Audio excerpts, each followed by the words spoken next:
I first heard about the Honk Festival, it just immediately struck me as a fine idea. My name is Marcos Santos. I am from Bahia, Brazil, and I play hand drums. Indian Magic Circus Band from Chicago, Illinois.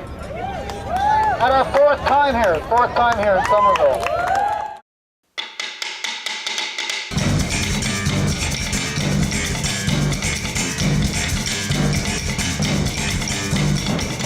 Honk at its best is really a spontaneous, ephemeral moment. A big part of the Honk Festival is reclaiming public space and reimagining public space. It's unamplified and it's mobile.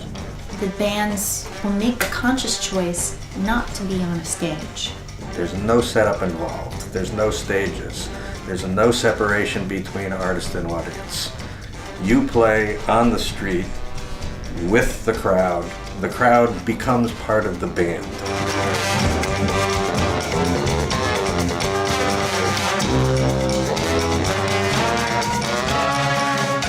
The Honk Festival is really a festival of musical groups that play for reasons other than money. The motivating force generally is to affect social change, political change, and in varying degrees, that's their base. Well, first of all, it's activist bands, okay, and I've been an activist my whole adult life. And you go to demonstrations, and if you're a musician, it's very clear what's missing at most demonstrations. We oftentimes overly rely on logic to be able to communicate what we think is the truth. When we show up to lead a parade, the place just goes nuts. And what I think honk bands do that is they don't use words to communicate.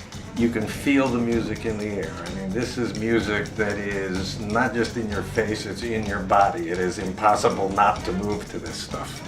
It's creating this space that makes them use a different part of their brain to think about ideas. We don't do that very often as activists.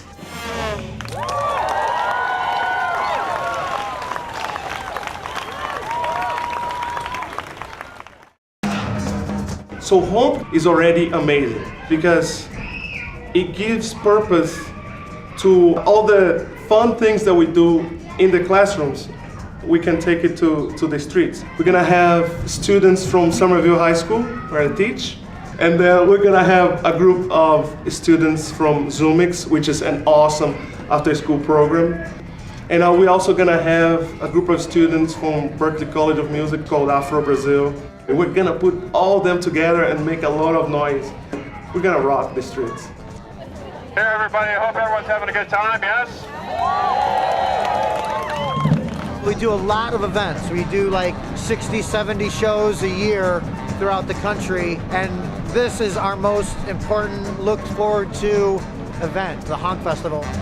We started as a noise-making band that became a puppet-making band. I mean, the name Encroachment came because we actually used to just get a parade of people, like 50, 100, 200 people, in all over the art neighborhoods of Chicago, and just literally encroach environments. We would walk into stores uninvited, and just like bring a party. So yes, this is our second participation at Honk Festival. Well, the first thing that struck me at Honk was the level of the performers. There were things that I've never seen before, and that was like, wow. And the second one is the fact that it felt like Halloween, because everybody dressed the way that they want. Everybody goes out of the box and show their creativity, and it's just amazing. My feeling is that these are bands made up of individuals who play music and want to do something positive with their music. Want to use their music not as a goal, but as a tool. It's really about the environment that we establish, the environment that we want to create. And the encroachment is like, it can happen in an elevator, it can happen in a shopping mall, it can happen at a festival. It doesn't have to be scheduled. It's not an us versus them type of thing. It's like trying to be all inclusive and just creative and create that environment.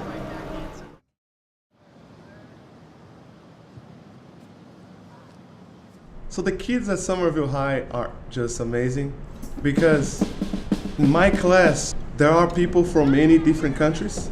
So they can express their youth and how things are done in the country, and everybody wins with that situation.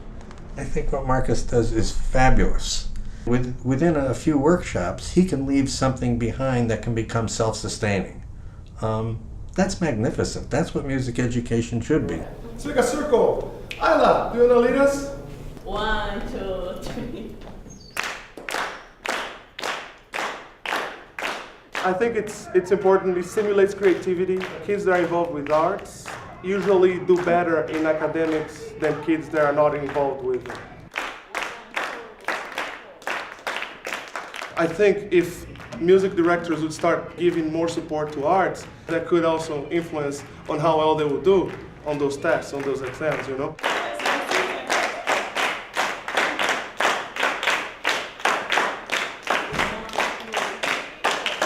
All right, are you fired up? Fired up! Very nice. Grab the drums, please. My name is Gazi and I'm 14 years old. I do band for the high school, I do this drumming class, and I also play guitar and piano. I'm Iliana and I play the repique and la tambora. Dancing, it's always been like a family thing. Like since I was a little kid, my family just gets together, we used to throw big parties. We were always the ones that the people would always end up calling the cops on because it would be like 3 o'clock in the morning and we'll still be dancing, merengue and everything. So I guess dancing for me is all about rhythm. Like I think everybody has rhythm. So whether it's like samba or something, every single culture kind of has a similar way of dancing. So if you know like salsa, it's kind of similar to samba. It's not exactly the same, but that way it gives me an idea of how I'll be able to dance with it, you know? And I like hip hop dancing, so it's easy to dance to any type of music as well. Music's just like everything for me, I guess. If I'm having a bad day, I can just like pick up my guitar and I'm just making random like chords and I just write lyrics to it and bam, there's like a song, I guess. And then I also play other songs that kind of relate to what I'm feeling, and then it kind of makes me feel like, oh, I guess there's somebody that actually felt like I felt. So when I play it, I'm just like okay again. This class, it's like here you could just, everyone can just come and relax and be themselves. Like for this class, I always use all my energy. So in other classes, I just be tired and I'm bored. But here, say if you're frustrated, the drums, like you definitely have a way of just expressing yourself, banging as hard as you can. The louder it is, the better. We don't care like where you're from or anything. The more diverse you are, the better it is because you can like contribute like ideas from where your country is, rhythms and stuff, and put them here. And Mr. Santos is able to create something that you can't hear, like you won't hear outside in other classes. You know, people look forward to this class a lot more than math or anything. Tell the truth, this is the best class in high school because Yeah. other classes. See. I just need to know how do you stay so hyped. Portfolio's coming up, guys. Coffee too much. Yeah, you just like you wake up and like a big burst of energy and like. It's you guys. You guys energize me. I'm sure. You sure that's the coffee? So there are days that you don't want to teach. You know, you wanna stay at home or stay in bed. You know, if I'm having that kind of day, then I'll tell myself showtime, and I imagine that's why I don't have hair. I imagine my hair is on fire, and that then it fires me up. And many times I start the show saying, "Are you fired up? Fired up?" But that's also a self-address to fire me up, and do 101% of what I have. You know, I do want them to have fun and see that it is fun to play music and to do drumming in the same way that I had when I was a teenager. You know, and it changed my life forever. But I think that's an example of somebody who understands what we're doing with honk and is just like right there to jump on, to participate and to encourage others to participate. It's a little bit of a movement that people who aren't on the organizing committee are still really into it and trying to get the same concept happening in whatever sort of part of the world they're in. I'm trying to bring out of them the best of them, and I'm trying to simulate leadership roles and have them teach the class more than I do. They have the final word.